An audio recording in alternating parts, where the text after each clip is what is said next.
फिर से आप सभी का स्वागत है। नई दिल्ली में चल रहे रायसीना डायलॉग में आज का दिन काफी महत्वपूर्ण है, तो ऐसे में सीधा रुख करते हैं। आपको बता दें मीनाक्षी लेखी वहां पर कुछ कह रही हैं, आइए सुनते हैं। One needs to voice for the voiceless, and that becomes imperative for the simple reason that the policies, disruption, supply chain management, inflation, food insecurity, defense, everything impacts the most vulnerable. The most. Others still have the strength to tide over those times, tide over those conflicts, tide over those challenges. But the most vulnerable, who have been handled by neo-imperialism, who have been handled by resource crunch, who have difficulty in managing their debt, they get impacted the most. And if we truly seek world peace, it cannot come unless these issues get to be addressed. So India acts like a bridge between the ones who have the voice and the ones who do not have or become the voice of the voiceless. I come to the third limb of my argument. And the third limb of my argument is about finding solutions.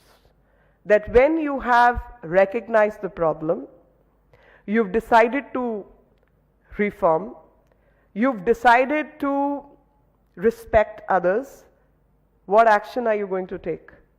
And in that context, the actions need to come by innovative thinking. And that innovative thinking, I will go back to the example of how in past 8 years, India has put its act together, reaching out to the unreached, marginalized communities, yes, all across. Every country saw that. Pandemic showcased to the world our vulnerabilities.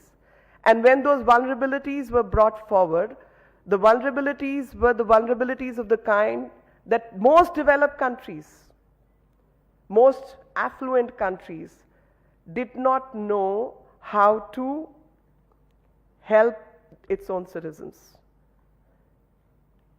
The medical systems were overwhelmed. People did not get an act of a lighthouse.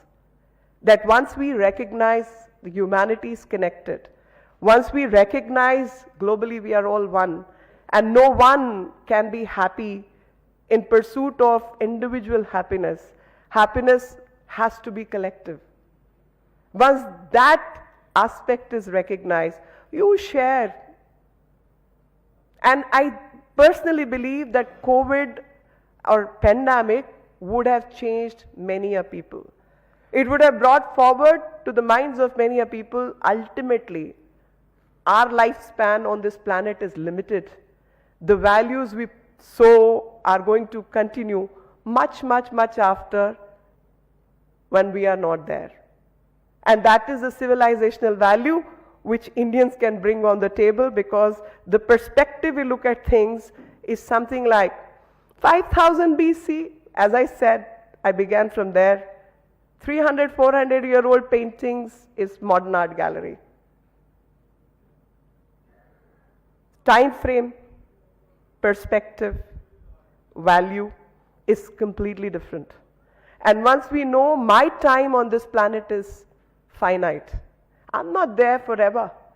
I have a role to play. I'm just a speck on this earth and will become one with the universal good if I do good deeds.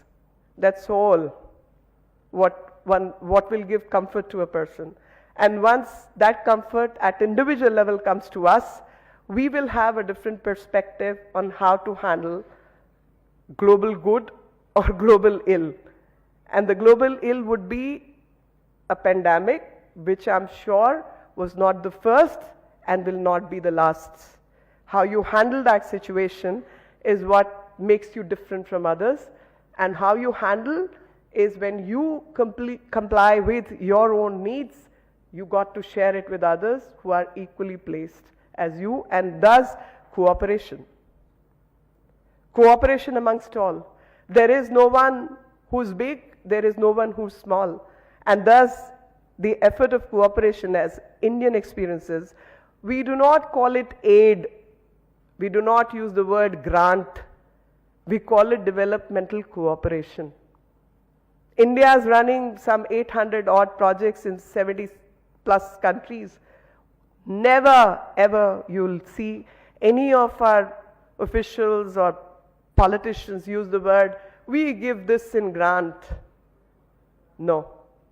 This is developmental cooperation, because no matter how big, small, vulnerable or strong, we are all connected and we need to respect that.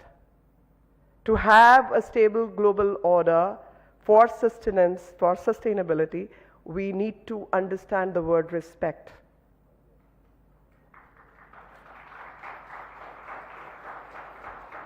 And this idea of respect will help us look at the perspective differently. So India has had many challenges. Population, which would be looked at as a challenge, but how India manages that. Green energy, what is India's outlook on that? And we are not people who simply talk and do completely the opposite. We are people who will put their money where the mouth is. So when we talk about green transitions, we do it. We act on it. When it comes to green energy transition, whether it's International Solar Alliance or managing our renewable energy or ethanol mixing or handling our waste, C&D management, green waste, we are working on it. And we never claim that, oh, we've achieved. No, we are working on it. We need everybody else's support. We have challenges. We work through our challenges and we find ways through those challenges. तो केंद्रीय राज्य मंत्री मीनाक्षी लेखी को आप सुन रहे थे।